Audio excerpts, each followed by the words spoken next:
A paz de Deus a todos os irmãos e irmãs do grupo musical CCBRS. Este é mais um vídeo explicativo acerca do Manual de Orientação Orquestral. Hoje vamos falar deste instrumento aqui, que é o eufônio.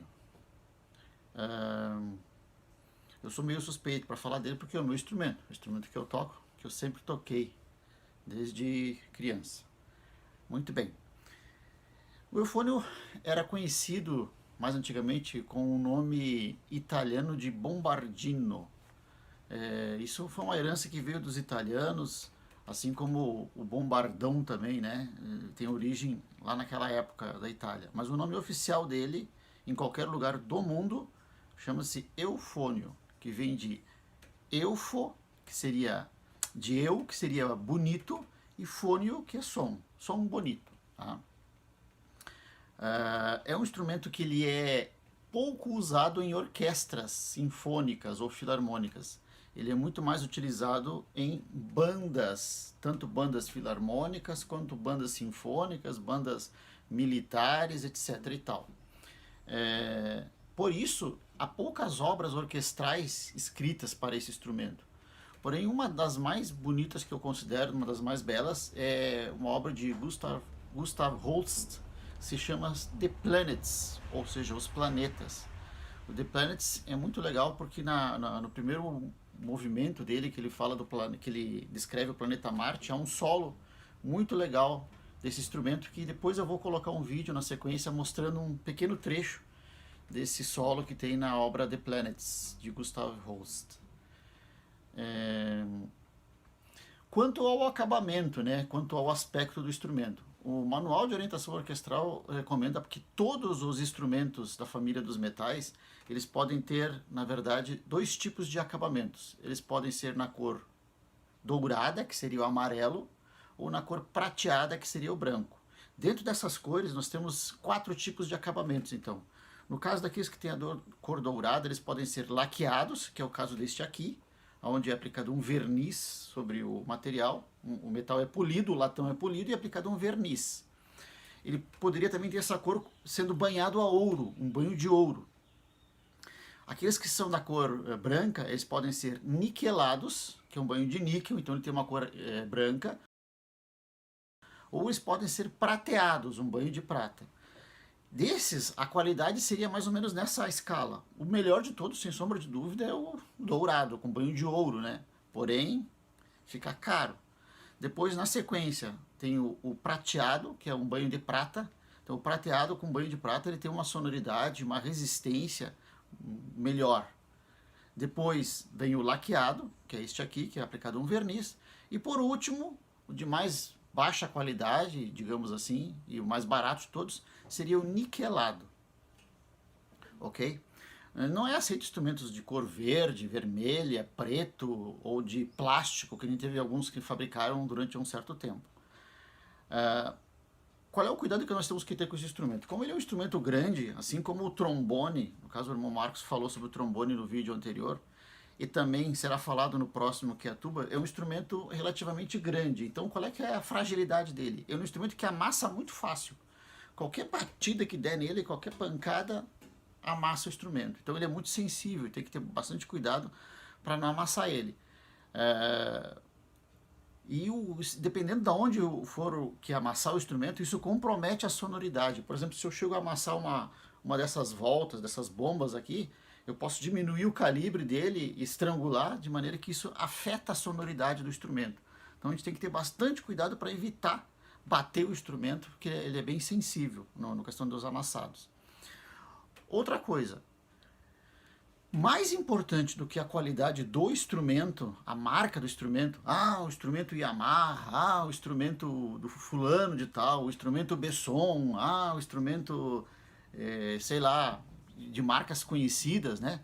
Mais importante do que o instrumento em si é a pessoa que vai tocar o instrumento, ou seja, é a qualidade do músico que vai influir mais do que a qualidade do instrumento. Não que a qualidade do instrumento não seja importante.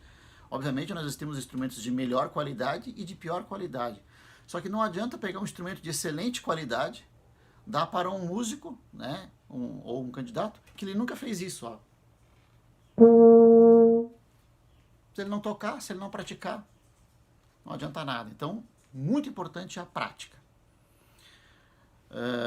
De acordo com o que está no manual de orientação orquestral, o eufônio ele é, digamos assim, recomendado que seja sempre em si bemol, tá? Não são recomendados aqueles em dó, porque eles têm problemas de afinação. Eu já toquei, meu primeiro instrumento que eu tocava era em dó, e realmente ele é bem complicado para afinar, principalmente nas notas graves, que são as notas que nós vamos mais tocar no inário, né, na voz do baixo. Então ele tem problemas sérios de afinação, então não é recomendado o eufônio em dó, e nem aquele que tem, mesmo que seja em si, que só tenha 3 chaves, tá? Não é proibido, mas ele não é recomendado que só tenha 3 chaves. Por quê? Porque vai ter notas na voz do baixo, que é a voz principal do instrumento, sendo a voz alternativa o tenor, que ele não vai conseguir alcançar. Então pode ser aceito, ou é recomendado, melhor dito, aquele que tenha 4 chaves aqui em cima, 4 chaves, ou que tenha 3 chaves aqui e uma aqui do lado, que é esse modelo aqui, ó, que chama-se compensado. Qual a diferença entre o não compensado e o compensado? O instrumento compensado ele foi inventado em 1874 por David Blakely, um inglês. E ele, além de acrescentar mais uma chave no instrumento, aumentando a extensão do instrumento, ele acrescentou algumas voltas a mais aqui. Dá para notar aqui, ó, que eu tenho um jogo de voltas a mais aqui. E na parte posterior do instrumento, também um jogo a mais de voltas. De maneira que quando eu pressiono essa chave, o ar é desviado, além de por esse conjunto aqui a mais, ele também percorre essas voltas a mais. Isso melhora a afinação do instrumento e melhora o alcance dele também. Tá?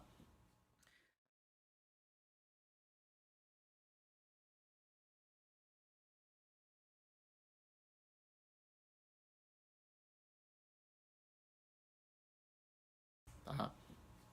Ali no manual ele fala que o instrumento, que o eufônio não compensado, aquele que tem 4 chaves aqui em cima, ele tem como nota mais grave o Dó 1.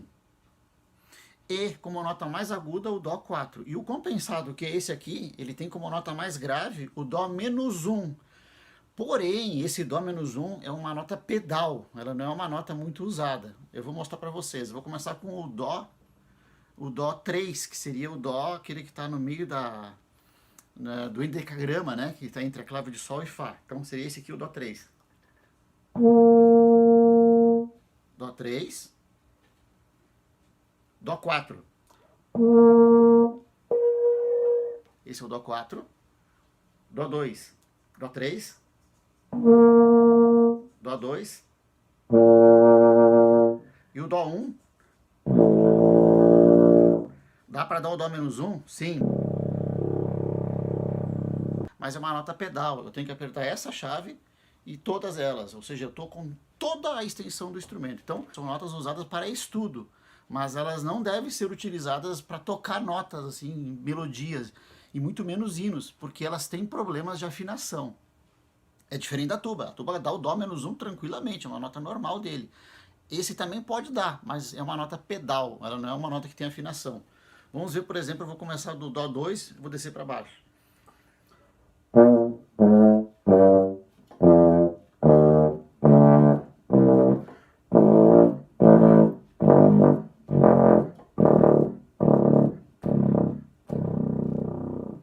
Perceba que nas últimas notas a afinação é meio precária, né?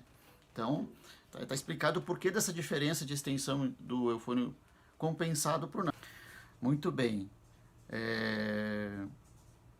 Além disso, nós temos também a voz principal dele, como eu falei, que é o baixo, porém ele pode tocar o tenor, que toca tranquilamente o tenor, muito bem, ele supera essa necessidade. E numa eventualidade é possível tocar o soprano também nele tranquilamente. Então é um instrumento bastante versátil, assim como o trombone é muito versátil.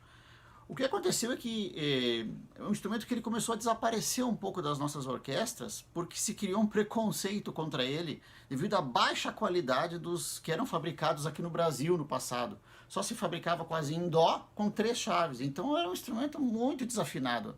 E alguns irmãos pegaram uma certa aversão pelo instrumento por causa da desafinação dele.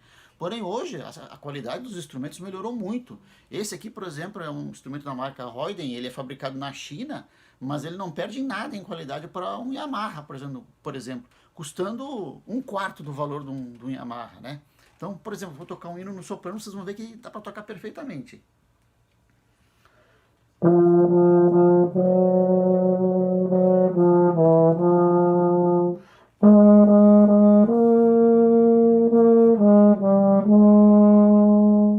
Bom, é um instrumento que pode suprir as necessidades perfeitamente da orquestra. Outro detalhe, de acordo com as tabelas do manual, a partir de uma orquestra de 8 músicos, já deve ter um eufônio também. Enquanto que outros instrumentos, como por exemplo a tuba, só a partir de 28 músicos que vai entrar a primeira. Entraria a primeira, né? Pela recomendação do manual orquestral.